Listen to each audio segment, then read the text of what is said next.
Shortly after Haider Ackermann's debut for Tom Ford, I spoke with the supermodel and musician Scott Barnhill. Scott has walked in every important Haider Ackermann moment, so we discussed the show, his history with Ackermann and Mr. Tom Ford, plus the brilliance of St. John Jensen. Here are Scott's own words.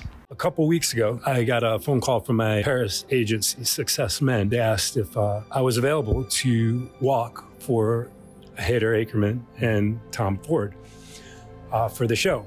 And it's not many times that I've gotten options in my life where I secretly inside got super, super emotional. And I was, it was just a few weeks before that I had learned that Haider had been appointed, at Tom Ford, that he got the appointment. And I had sent him a message, congratulating him. And I was just so ecstatic and happy for him. So I had sent him a message. So that led then to a few weeks later to the agency, back to the agency calling me. And we gave him first option, of course. Not only, was I secretly dying just because I couldn't believe it. I was so happy for Haider, but that I had the chance, again, to walk for him, and not just him, but both of them, the house of Tom Ford, which I have so much history with, and with Haider, which I have so much history with.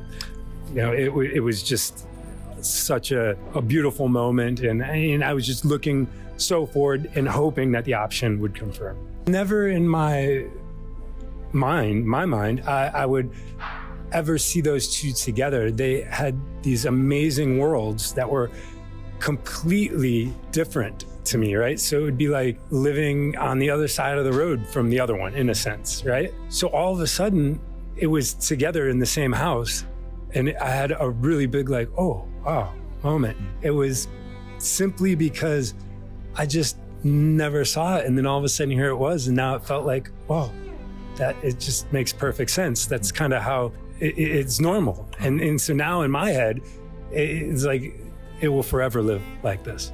You have a deep history with both Haider and Tom Ford. I think most people would connote your history with Gucci by Tom Ford, whereas personally, I connote your history with Haider Ackermann going back to his first Pity show in 2011. Can you talk about that history without giving too much away?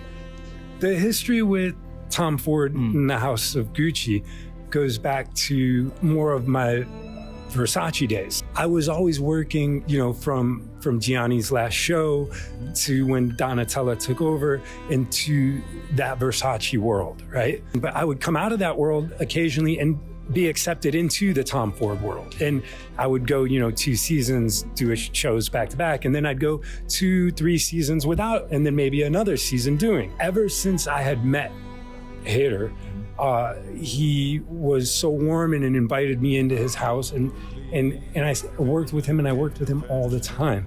I worked with him through all his shows, up to I think my last show for him was 2017. The Berluti. Yeah. In the Haider world, right? He knew me not just as a model, but he knew me as an artist too as well. Mm-hmm. And he wanted and supported me in that too, right? To the extent to where in 2013, he invited me to work with his music coordinator, St. John Jensen. I did a rendition with St. John, The Woman I Love, right? Which is Billie Holiday. I mean, a lot of artists have done it. I did the soundtrack. That's my voice on the 2013 Spring Summer Women's Show. I am longing to touch your hair, longing to taste your neck. Moving into that, so there was other worlds that I lived in when I worked with Tom Ford, right? But with Haider, when I worked in Haider's world, it was pretty much all Haider's world that I was in. From the time from his lines to the time he was appointed at Berluti, right? Mm-hmm. I was there. Talk about being there, seeing Haider for the first time, getting into the clothes. Talk about the experience before the show. The same day that I arrived, I had my fitting. I go to the fitting venue and I get the call, okay, it's your turn. So I get ushered upstairs, and there's Haider. And I see Haider for the first time in a very long time. I just see him, I give him the hugest hug, and I tell him congratulations. That's all I could. Again, I got emotional because now I'm standing in front of somebody about to do something, secular in our endeavors, whether they have been good or bad in our directions. We've now come full circle. Having been a part of all these momentous, pivotal Haider Ackermann moments specifically in his male fashion history, how did you feel walking on that runway in this fusion of kind of Tom Ford's silhouette, but Taylor's erotic essence, right? Yeah. How did it feel? I felt like I was in Haider's world, walking down a Tom Ford runway in a Haider's theme, right? Like soundtrack, right? With elements of Tom Ford, right? That I remember so cleverly, like the different touches and the tailoring, right? Is very precise. There was that whoa moment, and it all made sense. It was like, wow, it's as if it always existed, even though it didn't. The airiness of the suit as you walked made a difference. That was the Haider. Yes, and that was at the fitting, the finishing touches, right? As I did a walk for them, right? And there was some fine tuning just on the darts on the back of the jacket, right? To where the pants underneath would just fall just right to get the movement that they were looking for, right? To get that, and that's Haider's touch. He sees those things, right?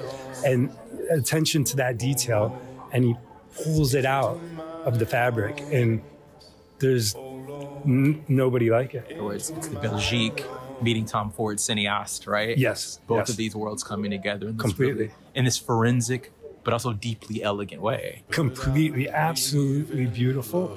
And it doesn't just scream masculinity or femininity, right? Like it screams an identity of its own, right? It really is. It brings out this sensual, seductive, sexy, sophisticated aesthetic, right? That is refined in a very, very, very elegant way. I feel like I could walk in one of his dresses, right? As well as I could walk in one of those suits. That's the Haider Ackermann quality, and that's what he brings to this house. And that was absolutely beautiful, right? He made me want to wear a dress. If that, right? I mean, it's unsurprising because you basically wore a kimono at Biddy. Yes. Essentially, right? Talk about the Haider Ackermann world under the Tom Ford roof, so to speak, you being there opposite of Karen Elson, Karen opposite of Malik Bodian, Malik Bodian in tandem with Fernando Cabral. Yeah. Maybe McMenemy being there. I felt that there was something from the Haider side missing, right? A little element still that he would normally have there with him. And Mika, Mika, for instance, Iris. Maria Carla. Yes, you'd see Tilda, right? Tilda. Of course, it's a different house, right?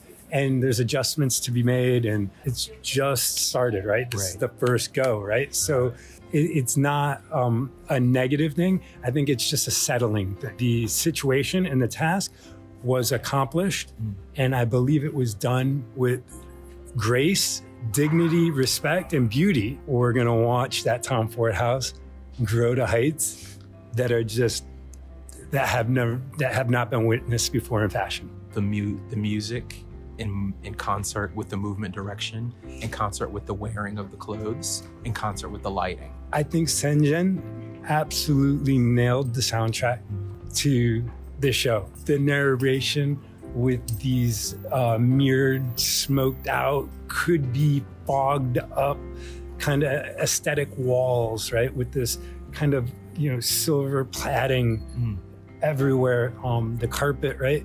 Like going with this dark but spotty light, right? That carried you through as the emotion was building with the vocals from Nick Cave, right? This swelling piano rolling. That's the feeling that you get when you can take time and slow it down. And in a fast-paced world, but with the soundtrack, the music, and the lighting, it demanded attention and it held your attention. What was the backstage feeling like after everything ended? For one, I've never seen Haider ever so happier, right?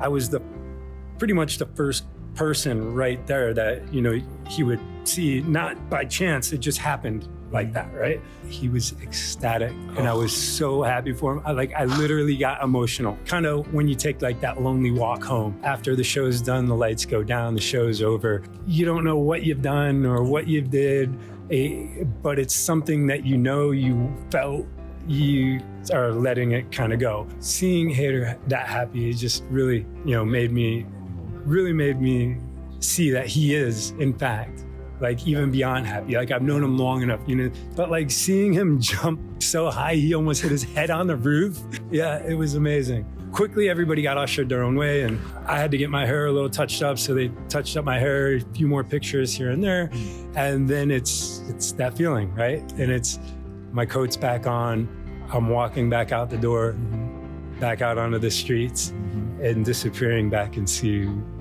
the normalcy of the moment of the night.